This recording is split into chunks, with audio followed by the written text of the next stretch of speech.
48 years experience ఉన్న రాజేంద్ర ప్రసాద్ గారితో పనిచేయటం. మామూలుగా అయితే కొంచెం కష్టం సార్ ఆయనతో పనిచేయటం అనేది, ఆయన పక్కన ఉండి చేయటం అనేది.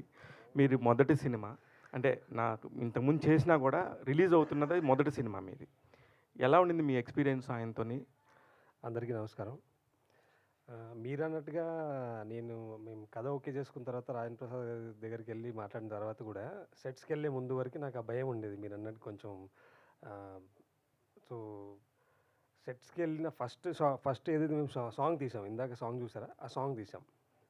సాంగ్ ఫస్ట్ స్టెప్‌లో కొంచెం నాకు ఇబ్బంది అనిపించింది చాలా. సార్ పక్కకు పిలిచి ఇలా చెయ్యి, అలా చెయ్యి. సో, అక్కడ కొంచెం 50% భయం పోయింది. కొంచెం కాన్ఫిడెన్స్ వచ్చింది. అండ్ అలాగే షూటింగ్ డేస్‌లో ఎవ్రీ డే మార్నింగ్ ఒక 15-20 మినిట్స్ నాకు ఒక క్లాస్ ఉండేది. క్లాస్ అని చెప్పుకోవచ్చా సార్? కాదు, అది నెగెటివ్‌గా చెప్తున్నారా? పాజిటివ్‌గా చెప్తున్నారా సార్? అది క్లాస్ అనేది. యాక్చువల్గా అది ఒప్పుకోవచ్చులే. ఎందుకంటే నేను ఫిల్మ్ ఇన్స్టిట్యూట్లో ఆథెంటిక్గా చదువుకుని వచ్చాను. ఎడ్యుకేటెడ్ యాక్టర్నే కదా నేను. నేను చచ్చినట్టు మన చిరంజీవి అంటుంటాడు ఇప్పుడు, రాజా పవన్ని ఫస్ట్లో వైజాగ్లో చదివేటప్పుడు పవన్ కళ్యాణ్ సత్యానంద్ గారు. అక్కడ కాకపోయినా ఈవెన్ అతను రెడీ అవుతున్నప్పుడు కూడా నా దగ్గర పంపించేవాడు షూటింగ్ దగ్గరికి. రూపేష్ గారు సార్, ఇప్పుడు రేపు ఎల్లుండి రిలీజ్ అవుతుంది. ఎలా ఉండింది సార్ ప్రెజర్? యాజ్ అ ప్రొడ్యూసర్గా ప్రెజర్ ఫీల్ అవుతున్నారా? హీరోగా ప్రెజర్ ఫీల్ అవుతున్నారా? ప్రెషర్ ఏం లేదు సార్. చాలా ఆనందంగా ఉంది నాకు. జస్ట్ స్క్రీన్ మీద చూసిన తర్వాత ఆడియన్స్ నన్ను చూసి ఎలా రియాక్ట్ అవుతారనేది అది చూడాలి అందుకలా. చైతన్య కృష్ణ గారు సార్. నా పేరు మర్చిపోతే ఎలాగా Shiva? Sir sorry sir. Chaitanya Prasad గారు. నలుగురు చైతన్య ప్రసాద్ గారు. రాజేంద్ర ప్రసాద్ గారు కనబడగానే మీ పెన్ను మంచిగా డ్యాన్స్ చేస్తుంది సార్. కీరవాణి గారు ఓ పక్కన, ఇళయరాజా గారితో ఎంతో పెద్ద పెద్ద వాళ్ళతో పనిచేశారు. ఈయనతో అనగానే మీరెందుకు సార్ అంత రెచ్చిపోతారు? నేనే తెచ్చుకున్నాను సార్ని. ఈ కథ విని ఓకే. ఇళయరాజా గారికి షష్ఠి పూర్తి పాట రాసిన తర్వాత ఎవరి మీద ఈ పాట పండుతుంది, ఆ ముఖం కావాలి, ఆ స్టేచర్ కావాలి అని ఎవరు అనుకుంటున్నారని డైరెక్టర్ గారిని, ప్రొడ్యూసర్ గారిని అడిగాను. రాజేంద్ర ప్రసాద్ గారు అన్నారు. ఇంకా నాకు కావాల్సింది అదే కదా. నేనే అన్నయ్యని అడిగా, అన్నయ్య మీరు చేస్తే బాగుంటుందని. షష్ఠి పూర్తా, నేను కాకపోతే ఎవరు చేస్తారు ఇది అని ఆయన కూడా ఆయన ఎలా చేస్తారు, క్యారెక్టర్ నచ్చితే దానికి ఆయన ప్రిపరేషన్ ఎలా ఉంటుందో నేను ఆ నలుగురిలో చూశాను. ఆ చూసిన దాంతో అన్నయ్యతో పనిచేయడం ఎప్పుడు ఆనందమే కదా. ఈ షష్ఠి పూర్తి పాట ముందే రాశాను. అది ఆయన మీద అయితేనే పండుతుందని నమ్మాను నేను. అది రుజువైంది, ఆయన రుజువు చేశారు. Super sir. రాజేంద్ర ప్రసాద్ గారు నమస్కారం సార్. నమస్కారం. 48 ఇయర్స్ ఇండస్ట్రీ, హీరోగా ఎన్నో గొప్ప సినిమాలు చేశారు. అండ్ సెకండ్ ఇన్నింగ్స్లో ఇప్పుడు గొప్ప గొప్ప పాత్రలు చేస్తూనే ఉన్నారు కూడా ఇంకా. సో యాజ్ యాక్టర్గా ఆకలి తీరిందా సార్? మీ డ్రీమ్ రోల్ ఏమిటి? మీరు అంటే నాకంటే ముందు అనేక మంది పెద్దవారు, అంటే రామారావు గారు, నాగేశ్వరరావు లాంటి పెద్దలు అన్న మాట ఏంటో తెలుసా? కళ ఒక సముద్రం లాంటిది. సింపుల్గా నీకు అర్థమైపోద్ది. సముద్రాన్ని మనం ఎప్పటికి తాగాలి, సముద్రాన్ని మనం ఎప్పటికి చూడాలి, ఒక జీవితం సరిపోదు. కళ కూడా అంతే.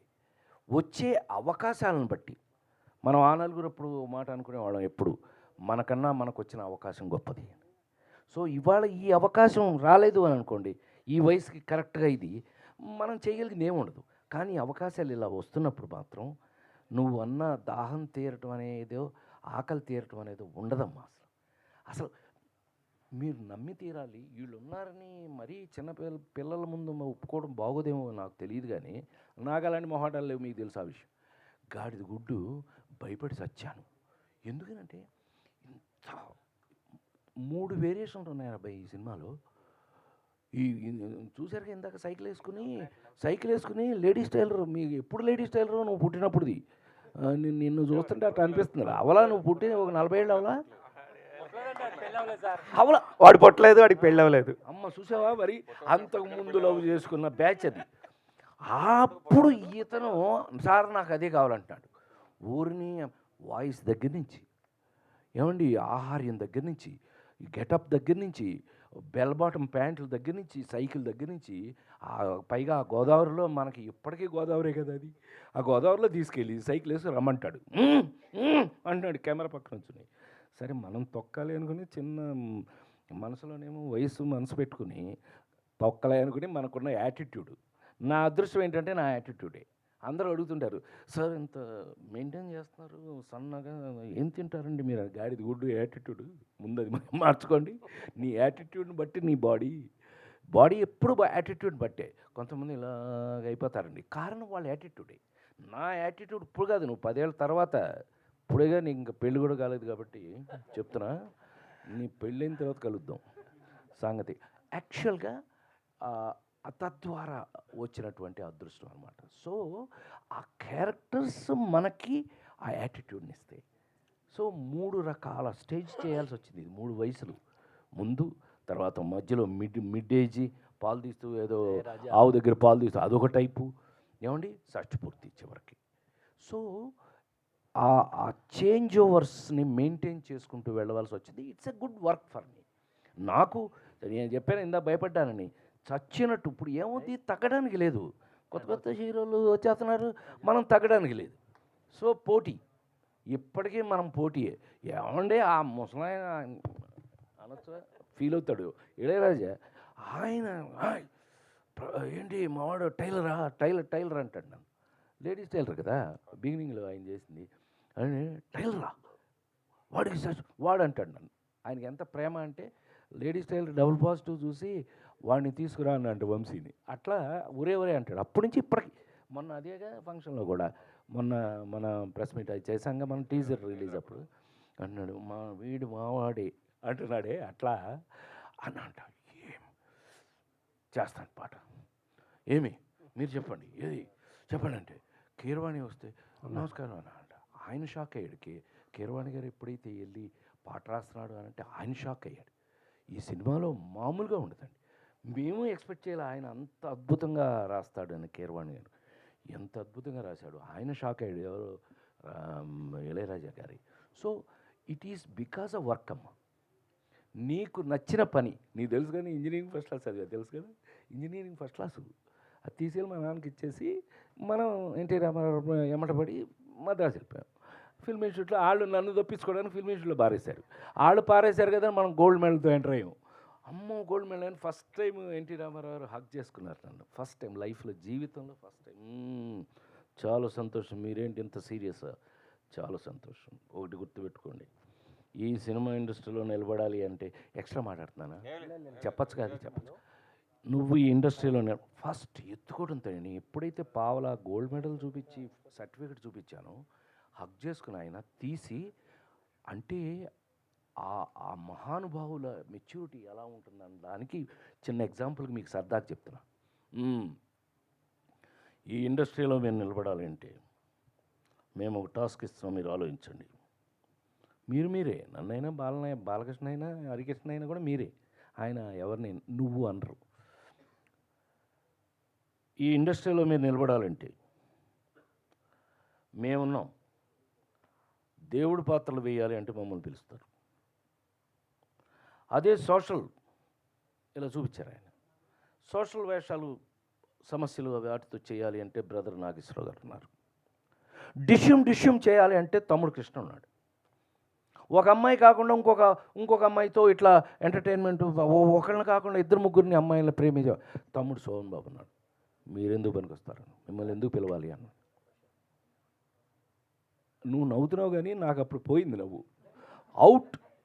వారం 10 రోజుల పాటు వుడ్లాండ్స్ హోటల్లో టిఫిన్ తినటం, బీచ్ దాకా నడుచుకుంటూ వెళ్ళటం, నడుచుకుంటూ వెళ్ళటం. వారం 10 రోజులు అయిపోయింది. ఆల్మోస్ట్ మెంటల్ వాళ్ళు కనుక రోడ్లు ఏమంటా ఇటు వెళ్తా, అవును ఇటు ఎందుకు వెళ్తున్నాను నేను, ఇటు ఇలా ఉంటారు చూడు. ఈ టైపు 10 రోజులు అయిపోయిన తర్వాత ప్రతి వాళ్ళకి, మీ అందరికీ చెబుతున్న, జీవితంలో మనకి ఎప్పుడైనా సమస్య వస్తే భగవంతుడు డెఫినెట్గా ఒక దోవ చూపిస్తాడు. అది మనం తెలుసుకోగలగాలి, అది మనం కనిపెట్టగలగాలి. ఇదా, దేవుడు మనకి ఈ రూట్ ఇస్తున్నాడా, పట్టుకుందాం. నాకు జరిగింది చెప్తాను, దాన్ని బట్టి మీరు ఆలోచించండి. వారం రోజుల పాటు రోడ్ల మీద తిరుగుతున్నాం, ఏంటో తెలియదు.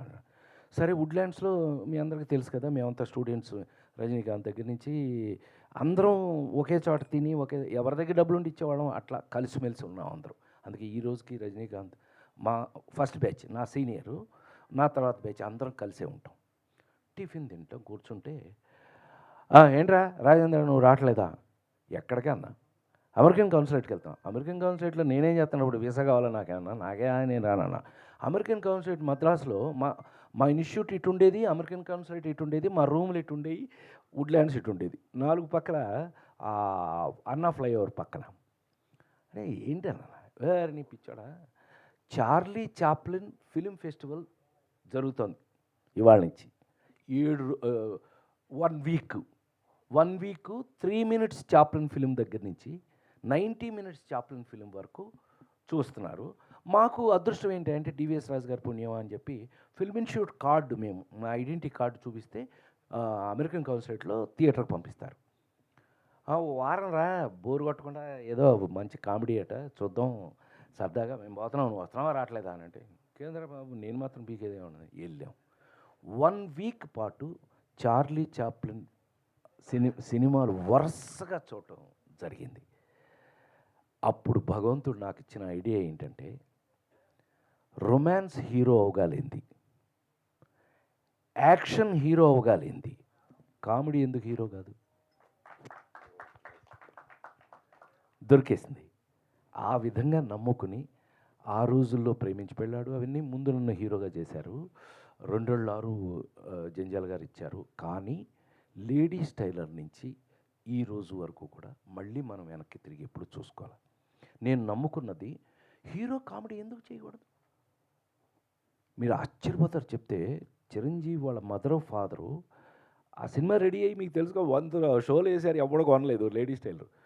కామెడీ ఏముంది దీంట్లో అనేవాళ్ళు, కామెడీ తప్ప ఇంకేముంది దీంట్లో అన్నట్టు. కానీ ఆ సినిమా రిలీజ్ అయ్యే వరకు ఎవరు కొనలా.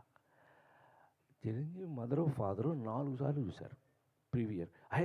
భలే ఉందని. వాళ్ళ చిరంజీవి ఫాదర్కి కామెడీ అంటే ఎంత ఇష్టమో ఆయనకి, ఆయన పోలీసుగా చేశాడు కదా, వాళ్ళ మదర్ ఫాదర్కి కామెడీ. నా సినిమా ఎప్పుడు రెడీ అవుతుందని ఎప్పుడు అడిగి నా ప్రివ్యూస్ వాళ్ళ కోసం స్పెషల్గా వేసేవాళ్ళం.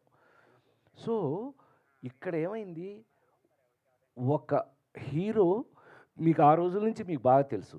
నేను హీరోని అయిన తర్వాత అంటే లేడీస్ టైలర్, అహనా పెళ్ళంట, అట్లా వెళ్ళిన తర్వాత ఒక టాప్ కమర్షియల్ సినిమాతో మన సినిమా పోటీగా రిలీజ్ అయ్యేది.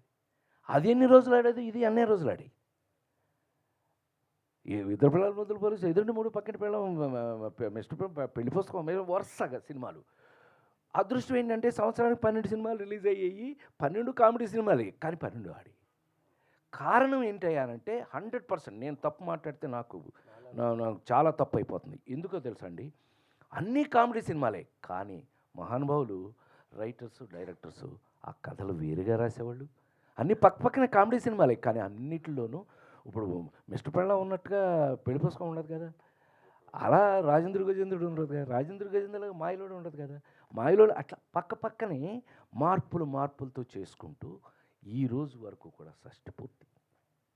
ఈ రోజున మనం చివరికి మీ ముందు గుండె మీద చేసుకుని మైక్ పుచ్చుకుని పెద్ద స్టైల్గా మాట్లాడగలుగుతున్నాను అని అంటే కారణం మాత్రం వాటన్నిటి దృష్ట్యా అన్ని వెరైటీల వల్ల మనం బతుకున్నాం.